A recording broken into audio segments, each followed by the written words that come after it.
I never thought my mom could do something like that. Kick me out of her own birthday party, no less. But when she did, I couldn't just walk away. I had to make sure everything she'd planned for her big day went up in flames. And I wasn't prepared for the consequences that followed. Before we continue, let me know in the comments where you're watching from. I honestly love reading each one. And don't forget to like and subscribe. Now, enjoy the story. I remember the day it all started so clearly, like it was only yesterday. I had just finished work. The same routine as always, nothing extraordinary. I'm Leslie Richards, a 51-year-old graphic designer living in a small town in Michigan. My life was simple, nothing too fancy, but it was mine. I lived alone in a cozy house on the outskirts of town, far enough to enjoy some peace but close enough to visit family when needed. And trust me, family was a lot. My mom, Sylvia, lived about 15 minutes away. She was turning 70 in a couple of weeks, and that's when the trouble started. I'd been working long hours lately, crammed into a cubicle with deadlines that seemed to get tighter every day. I rarely had time for anything else, but then Mom called. She'd been planning a party for her birthday, nothing big, just a few close friends and family. She had this idea in her head that it was going to be the best birthday she'd ever had. And of course she wanted my help. "Leslie, I need you to help me plan everything, sweetie," she said on the phone. "You know I can't do this without you." I'd agreed, mostly because I didn't have the heart to say no. She had a way of asking for help that made you feel guilty for even thinking of turning her down. So I said yes, despite my overloaded schedule, and began coordinating with the caterers, the decorators, the whole shebang. I had put everything I had into making her party perfect. But then came the first sign that things might not go according to plan. It was a Friday afternoon, and I was finalizing some designs at work when my phone buzzed. The caller ID read, "Mom," which wasn't unusual, but the tone of her voice when I picked up was, "Leslie," she said, with an edge to her voice that sent a chill down my spine, "I need you to come over tomorrow. We need to go over the final details for my party." "Sure, Mom," I replied, trying to sound cheerful. "What time?" "10 a.m. sharp," she snapped. "I don't want to waste any time. You need to be here." I didn't think much of it then, just brushed it off as another of her assertive moments. But looking back, I should have known that something wasn't right.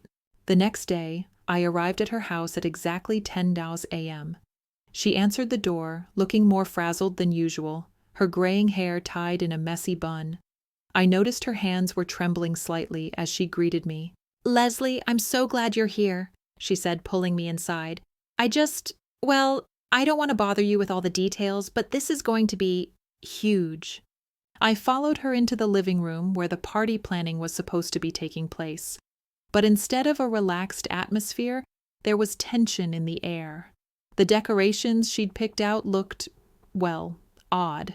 Like she'd gone for the most garish, over-the-top items she could find.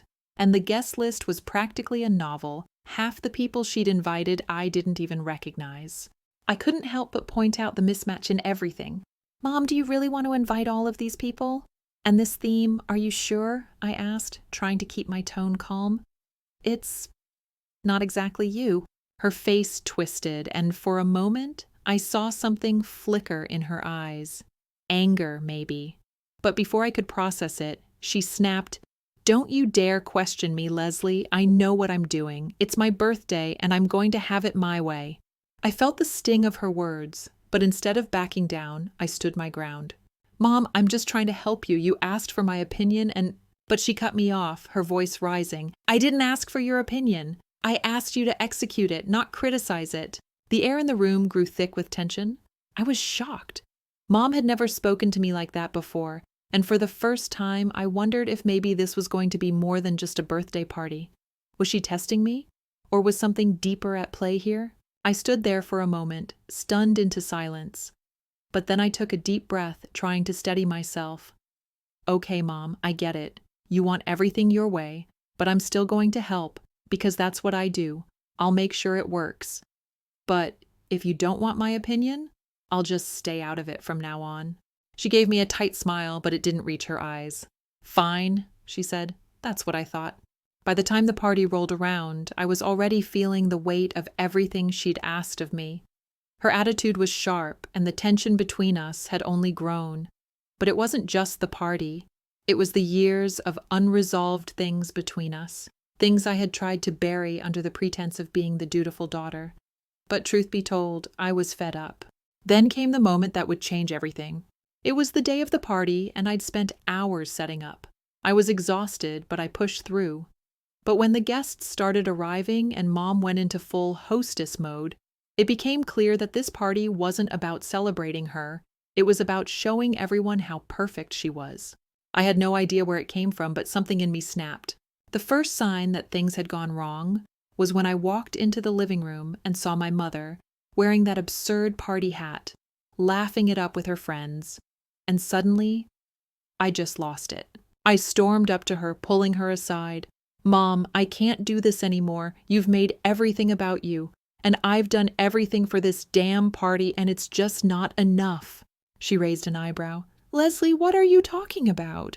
"I'm talking about how you kicked me out earlier, how you've treated me all week, how I've spent all this time, and you—" And just like that, she snapped, "You're being dramatic. Just get over it already. It's my birthday." And then, in a flash, I knew exactly what I had to do. Before she could say another word, I turned around and, without thinking, grabbed the phone on the counter. I called the caterer, the decorators, everyone, and made sure they knew the party was over. "Cancel everything," I said, and with each word it felt like a weight was lifting off my chest. "This party's done." When I hung up, I didn't feel regret. No, I felt empowered, alive in a way I hadn't in years. But what I didn't know was just how much worse things were about to get. The moment I ended the call, a sick sense of satisfaction washed over me. I'd done it. The party was no longer going to happen the way she had imagined. It was all going to come crashing down. I could hear the chatter in the living room, the clinking of glasses, and the occasional bursts of laughter, each one feeling like a slap in the face. I took a deep breath and walked back into the room, trying to keep my composure. When Mom saw me, her face lit up with an almost forced smile. "Leslie, why are you looking so serious? The party's just getting started." But I wasn't in the mood for pleasantries anymore. "No, Mom," I said, voice steady, but with a bite that I didn't even know I had in me. "The party is over." Her smile faltered for a second, but she quickly regained control. "What are you talking about?" She laughed a little, her voice high-pitched, but the tension in her eyes told a different story. "Everything's fine. I mean, you just helped with all the planning. You're the one who made it happen." I shook my head slowly, feeling a knot tighten in my chest. "No, I didn't make it happen. I didn't plan this. You planned it. You pushed me into it. And now you're treating me like an afterthought." I could feel everyone staring at me, the weight of their silent judgment pressing down. But I didn't care. I was beyond caring. I was beyond trying to make her happy. "Leslie, you're embarrassing me," she hissed, her voice now laced with anger. "What do you think you're doing? This is my birthday and you're ruining it." I wasn't sure whether it was the years of resentment, the sting of her words, or the way she'd treated me for far too long, but something inside me snapped. I wasn't going to play the role of the dutiful daughter anymore. I wasn't going to let her walk all over me. I took a step closer, my voice lowering to a dangerous calm. "I'm not ruining anything. You are. You've made everything about you for so long, and I've just been your little sidekick, your perfect, obedient daughter who always does what you want, but not today." For a moment we stood there, locked in a silent battle of wills. The room around us had gone eerily quiet, the guests now whispering in hushed tones, unsure of how to react. But before I could say anything else, she snapped her fingers and one of her friends came over, as if to play interference. "Leslie, please, let's not do this here," she said, trying to usher me away, but I wasn't having it. "No," I said firmly. "You're not going to silence me. I've had enough. I did everything for this party, and you just treated me like an afterthought. So go ahead, enjoy the party, but it's over." And with that, I turned and left. I didn't stay to listen to her protests, didn't stay to watch her try to salvage the mess. I walked out of her house, feeling a strange sense of freedom. I got home, still feeling the heat of everything that had just happened. My phone buzzed on the counter, and I glanced at it. A text message from her. "What the hell did you do? You'll regret this. You think you've won? Just wait." I could feel my pulse quicken, but I didn't respond. Instead, I set the phone down and took a seat on the couch, staring at the empty space around me. I was alone, and it felt liberating. But that feeling didn't last long.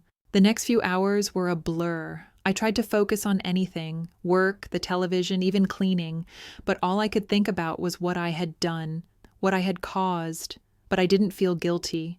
I didn't regret a single thing. Not yet, at least. It wasn't until the phone rang again, this time, her voice booming through the speaker, that I finally had to face it. "Leslie, what the hell do you think you're doing?" she yelled. "You've ruined everything. You think this is over? You think you can just mess up my birthday and get away with it?" I stayed silent. "Do you think your little stunt is going to make me bend? You think I won't make you pay for this?" I could hear the fury in her voice, and for the first time I wasn't afraid of it. "No, Mom," I finally said, cutting her off. "I don't think I'll pay for it. I think you will. And maybe, just maybe, you'll understand what it feels like to be treated like nothing more than a background character in your own life." Silence. A long, heavy pause. Then she spoke again, more quietly this time.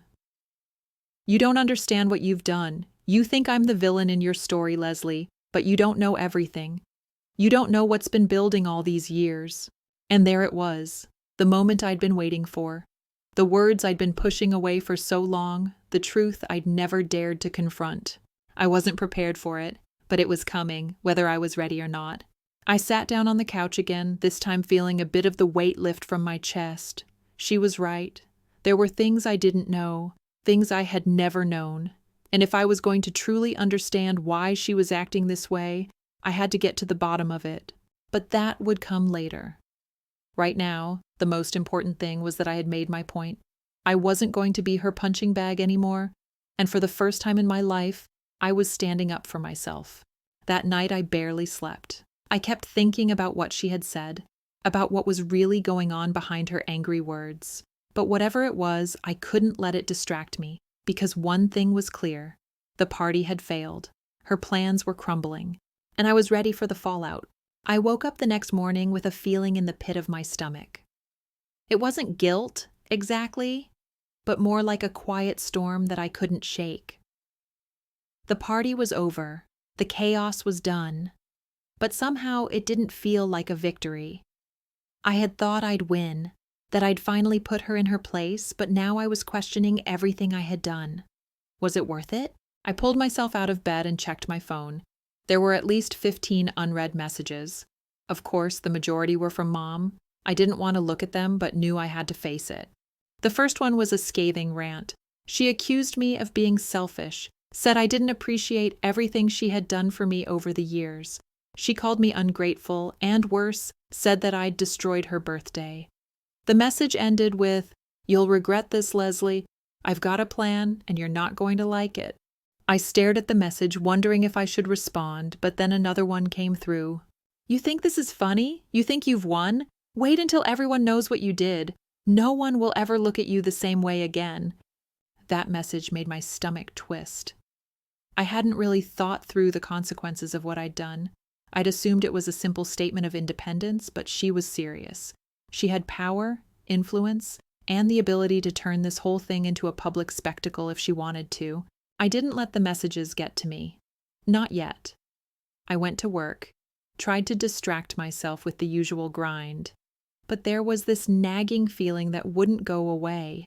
I could feel the tension in the air as soon as I walked into the office. People were whispering, casting glances my way. It wasn't hard to figure out what was going on. Word had spread. I sat down at my desk, trying to focus on a project, but the silence around me was deafening. I could hear someone behind me snicker.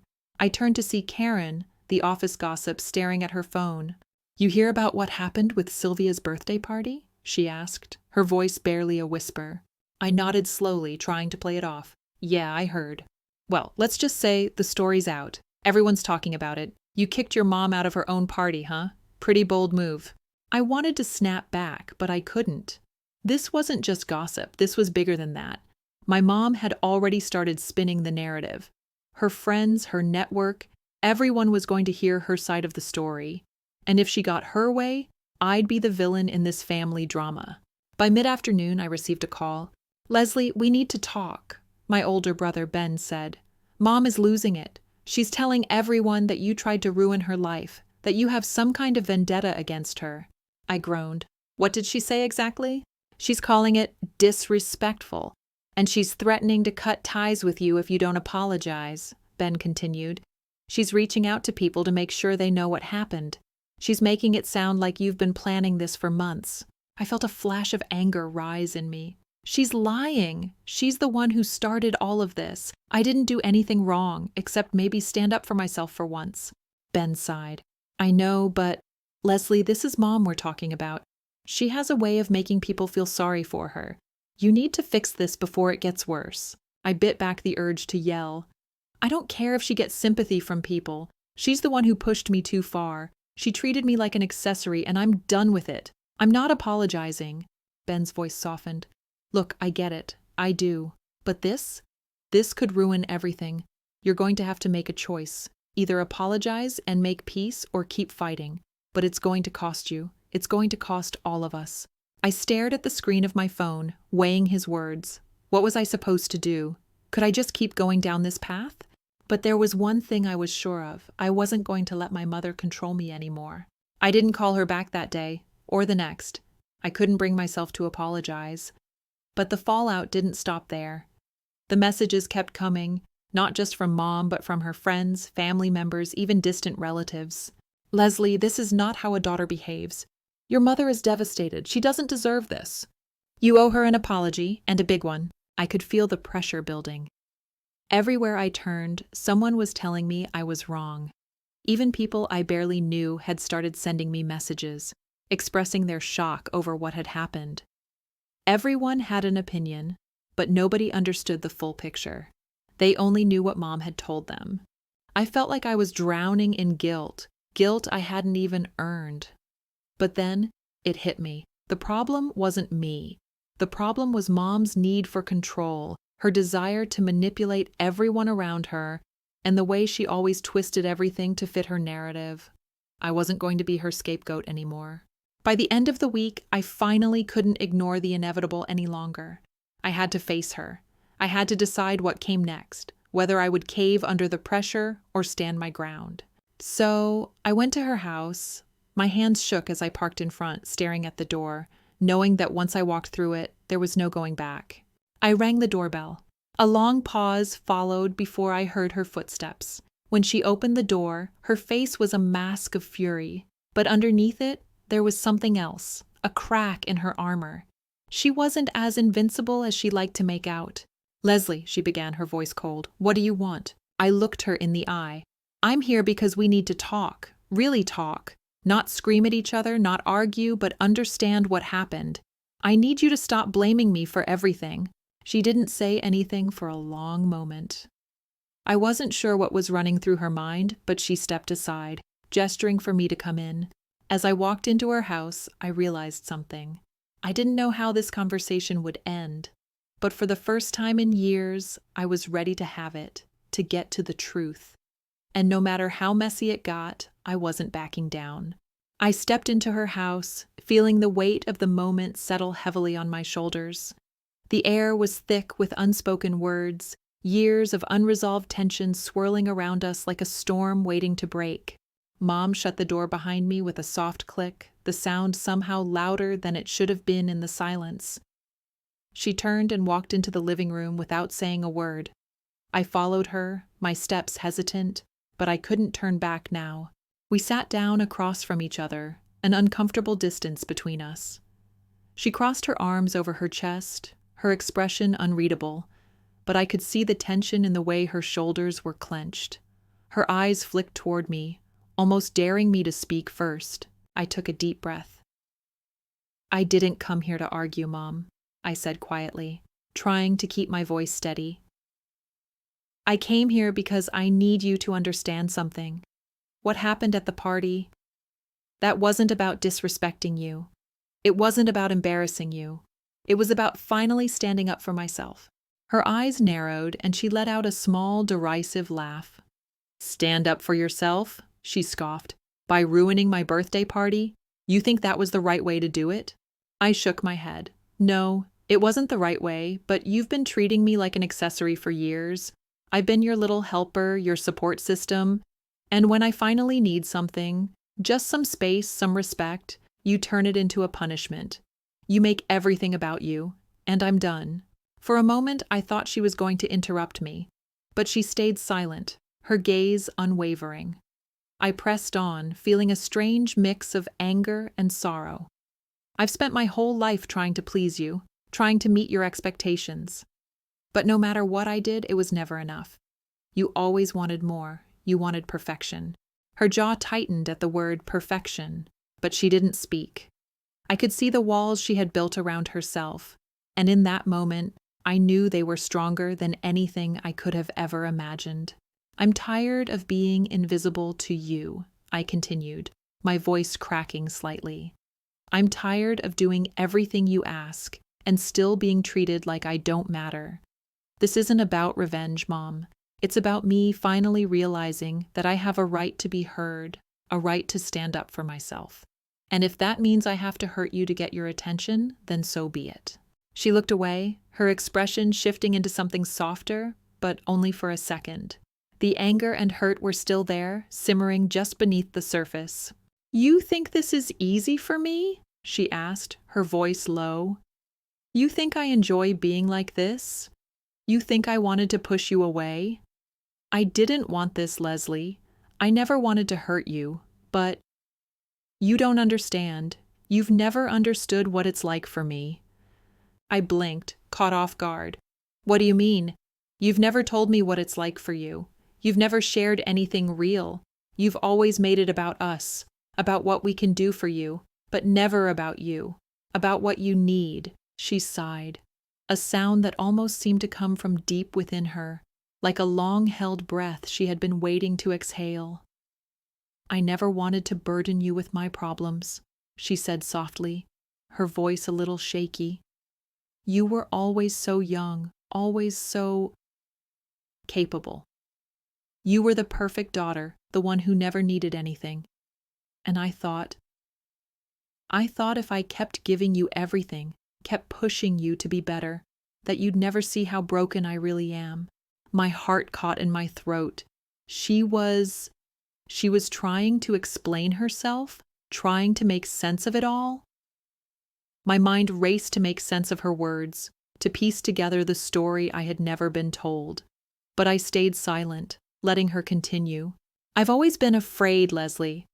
Afraid that if I let my guard down, if I showed you who I really was, you would leave me. I pushed you because I was afraid of losing you. And now look where we are.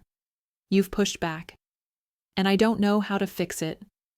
I don't know how to make it right. The vulnerability in her voice was raw. For the first time in years, I felt like I was hearing the real her.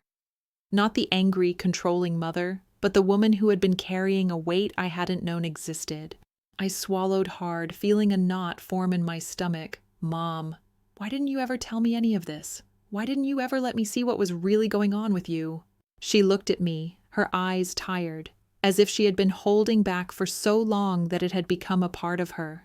Because I was ashamed, she whispered, because I thought I had to be strong for you, for everyone. But it got harder and harder, and I didn't know how to stop, so I kept going, kept pushing, thinking if I just did everything right, you'd never see how weak I was inside. The truth hit me like a ton of bricks. I had always seen her as the villain in my story, the one who had always made everything about her. But what if I had been wrong? What if she had been struggling with something deeper than I had ever understood? I didn't know what to say. I didn't know how to respond. The years of bitterness and resentment that had built up between us now seemed small, insignificant, in comparison to the weight of what she had just revealed. I didn't know, I finally said, my voice barely a whisper. I didn't know you felt like that. I didn't want you to know, she said, shaking her head. I didn't want you to see me like this." For a moment, we sat in silence. The conversation had taken an unexpected turn, one I hadn't been prepared for. But as much as I wanted to be angry, to hold on to my resentment, I couldn't. Not now, not when I was starting to understand her. But understanding her didn't mean I had to forget what she had done. I had to find a way to forgive her, not just for myself, but for both of us. "I don't know how we can fix this," I said quietly, "but we need to. We need to find a way back to each other. Because this isn't how I want it to be. I don't want to feel like I'm nothing to you." Her eyes softened, and for the first time in a long while, I saw a flicker of hope in them. "I don't want that either, Leslie. I don't know if I can make it right, but I'll try. I'll do whatever it takes." The road ahead wasn't going to be easy. We had a long way to go, but for the first time in my life, I believed that maybe, just maybe, we could rebuild what had been broken between us, and that was a step in the right direction. The weeks that followed felt like a strange limbo. Mom and I had started talking more, really talking for the first time in what felt like forever. But the words were still fragile, like a threadbare tapestry. Every conversation we had felt like we were walking a tightrope, unsure if the slightest misstep would cause everything to collapse. But for the first time in years, I wasn't the one keeping my distance. I wasn't the one hiding my feelings, avoiding the hard truths. Mom was doing the work, trying to open up, trying to make amends for the years of control and manipulation. And slowly, I began to see glimpses of the woman I had once loved, the woman I had lost sight of beneath all the layers of bitterness. It wasn't easy. We had moments where we both slipped back into old patterns. She would try to take control, and I would push back. But this time, instead of escalating into a fight, it was followed by a long silence, a pause where we both just breathed, trying to understand. One evening, I went over to her house, as I had been doing more often lately. It had become a new routine, this tentative rebuilding of our relationship, and I could feel the small steps of progress we were making. We were sitting in the living room, sipping tea, her choice, of course, and talking about nothing in particular. Suddenly, without warning, Mom said, "Do you ever wonder if I made you who you are?" I froze mid-sip, the warm tea catching in my throat. "What do you mean?" She placed her cup down gently and stared at it, almost as if she were gathering the courage to speak. "All these years, I pushed you so hard. I pushed you to be strong, to be perfect, to be everything I couldn't be. And I never stopped to ask if it was what you needed. I wonder if all of that made you like this." She waved her hand vaguely in the air, as if trying to encompass everything about me. I set my cup down slowly, my stomach turning. "You didn't make me, Mom. I'm me because of my choices, because of what I went through. I don't blame you for who I am now." But even as I said that, I felt the weight of what she had said. It was true in a way. Her pressure, her constant expectations, they had shaped me. And maybe I had never fully realized how much they had shaped her, too. The silence hung between us for a long while, both of us lost in our own thoughts. Finally I spoke, my voice quieter than usual. "But it wasn't just your pressure. It was everything else. Everything that came before it. You and Dad, the way you two were, how it always felt like you were holding it all together, but not really. You never told me anything, Mom. You never let me in." Her face softened, but her eyes became distant, like she was remembering something painful. "I know," she whispered. "I thought if I kept everything perfect on the outside, you wouldn't see how broken I was. I didn't want you to have to carry any of that, so I carried it for you. I thought if I did everything right, you'd be fine." "Mom," I said softly, "you didn't have to carry it alone. I'm not a child anymore. I could have helped. I could have understood." Her eyes filled with tears, and she wiped them away hastily. I didn't know how to ask for help. I thought I was supposed to be the strong one, the one who kept everything together. But in the process, I shut you out. And I regret that more than you can imagine. The words stung, but they also opened something inside of me. Maybe, just maybe, this was the start of something real between us. We were both silent for a while. the weight of the past hanging in the air. The room felt heavy, but not in the way it had before. It wasn't suffocating, it was softer. And I realized, in that moment, that it was okay for me to let go of some of the anger I had been holding on to for so long. "I don't expect you to fix everything overnight, Mom," I said finally, my voice steadier now. "But maybe we can start one conversation at a time?" She looked at me, her gaze steady. "I want that too. I want to try." It wasn't perfect. Of course it wasn't. Nothing with my mom ever had been, but the next few months were better than they had ever been before.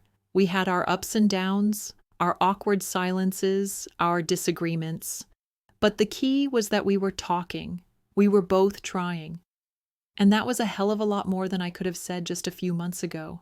One day, as we sat in her kitchen, this time I was making the tea, she looked at me with a quiet smile. "I've been thinking a lot," she said. "Maybe it's time for me to let go of some of the things I've been holding on to. The past, the expectations. Maybe it's time for me to just be me for once, instead of trying to be the perfect mother." I smiled back at her. "I think that sounds like a good idea." The weeks continued to pass, and the small changes became more apparent. We were slowly healing, one conversation at a time. But I knew that there would always be a part of us that would remain fragile. The foundation of our relationship had been cracked for so long it would never be entirely smooth again. But that was okay. We didn't need to be perfect. We just needed to be real. But then, one evening, as I was about to leave her house after yet another of our long, honest talks, she stopped me at the door. "Leslie, there's one more thing," she said, a nervous edge to her voice. I turned surprised. "What is it?" She hesitated, then said, "I've been thinking about the party, and I've realized something. I need to apologize to you too. I shouldn't have treated you the way I did. I shouldn't have expected you to put everything aside for me. And I shouldn't have used that as an excuse to hurt you." My breath caught in my throat. I didn't expect this. Didn't expect her to apologize for the party, for what had happened. It was a small thing in the grand scheme of everything, but it felt like a big step. For her. For us. "Thank you," I said quietly, surprised by how much those words meant. "It's not easy, I know." She smiled softly. "No, it's not, but I want to try. I want to be better. For you. For us." I nodded, my chest tight with emotion. "We'll get there, Mom. We will." And in that moment, I truly believed it. The air was warm, the kind of warm that felt like the sun was pressing its fingers into your skin, coaxing a smile from even the most weary soul. It was a Saturday afternoon, and I had been standing in the kitchen of my own home, stirring a pot of soup, when my phone buzzed. The text message was simple, but hit me with a sudden wave of emotion. "Can we talk?" It was from Mom. The tone was different than it had been before, no longer guarded or defensive, but something softer, more open. She had been reaching out more, sending small texts, calling just to check in, and occasionally she would invite me over to visit. But today was different. Today, it felt like she was asking for more. I wiped my hands on a dish towel and tapped back, the words coming out before I had time to think. "Of course, is everything okay?" The reply was almost immediate. "Can you come over? I need to tell you something." I felt a pang of nervousness, that familiar, quickening pulse that came with uncertainty. We had come a long way, this fragile, beautiful rebuild of trust. But every conversation still felt like it had the potential to tumble down, to slip into old habits. And yet something told me that today was different. I could feel it in my bones. I grabbed my keys, locked the door behind me, and headed out, my mind swirling with possibilities. What could she possibly need to tell me? Part of me dreaded the unknown, but another part, the stronger part, was filled with a quiet hope. Maybe today would be the day when everything finally clicked, when the hurt, the tension, the years of silence finally came to rest. Mom's house was just a few minutes away. As I pulled up to the curb, I took a deep breath, letting the cool air settle in my lungs. I tried to focus on the steady rhythm of my heartbeat, trying to calm the nerves that had been steadily building. I got out of the car and walked up to her door, knocking softly, before stepping inside. Mom was sitting at the kitchen table, her hands folded in front of her, looking down at the surface as if gathering her thoughts. The room felt warmer than usual, the soft glow of the afternoon sun casting a golden light through the windows. She didn't look up when I entered, but I could feel the weight of her attention on me. I shut the door gently behind me, then took a few steps forward, stopping just short of the table. "You wanted to talk?" She nodded, her eyes meeting mine, and for a moment, there was something in her gaze, something raw, something that made my stomach twist in that familiar way. The vulnerability I had seen months ago was back, but this time, it was different. It was more resolute. "I've been thinking," she began slowly, her voice soft but steady, "about everything, about what we've been through. And I know it's not perfect, but I think I've come to realize something that I didn't fully understand before." I sat down across from her, the weight of her words settling over me. My heart skipped a beat, wondering where this was going. "What is it, Mom?" I asked, my voice cautious. She took a deep breath, and her fingers moved nervously over the surface of the table. "I've spent so many years thinking I was the one who had to fix everything, that I had to make everything right for you. But I see now that I've been trying to fix the wrong things. I've been so focused on the idea of being the perfect mother that I didn't stop to ask you what you really needed, what we really needed." I stayed quiet, letting her words sink in. The truth of it was undeniable. It wasn't just about the fights we had or the ways we hurt each other. It was about her belief that she had to do everything alone. It was about her struggle to hold it all together at the cost of our relationship. "But that's not the worst part," she continued, her voice shaking slightly. "The worst part is that I've been afraid to let go of that image of myself. The strong, in-control mom who always has it together. I've been afraid to show you the real me, the one who makes mistakes, who gets things wrong, who doesn't always have the answers. But I don't want to live in fear anymore. I don't want to pretend to be someone I'm not. And I don't want to keep pushing you away with all my expectations." My chest tightened, my eyes stinging as I heard the words I'd been waiting years to hear. I hadn't realized how badly I needed to hear them, how much of myself I had been holding back too, locked behind my own walls of resentment, misunderstanding, and pride. I reached out, placing my hand over hers, my voice trembling slightly. "I don't need you to be perfect, Mom. I just need you to be real. That's all I've ever needed." She squeezed my hand, and for the first time I saw a tear slip from her eye, followed by another. I know now, and I'm sorry. I'm so sorry for everything. I've hurt you more than I ever realized." For a long moment, neither of us spoke. We just sat there, holding each other's gaze, as if both trying to understand how to navigate the emotional wreckage of all those years. The years of not knowing how to communicate, how to be honest, how to simply be with each other. "I don't expect you to forgive me overnight," she said after a long pause. "I don't expect everything to be perfect, but I do want to try. I want to rebuild what we've lost." The words felt like a heavy weight lifting off my chest. I didn't need her to be perfect either. I just needed her to meet me halfway. And for the first time, I truly believed she was ready to do that. The days after that conversation were different. It was like a weight had been lifted, but we both knew that there were still a lot of hurdles ahead. Still, every conversation, every moment we shared felt more honest, more real than anything we had experienced in the past. Slowly but surely, we were rebuilding something new, something stronger than the fragile facade we had once lived behind. And while we were far from perfect, the truth was that we didn't need to be.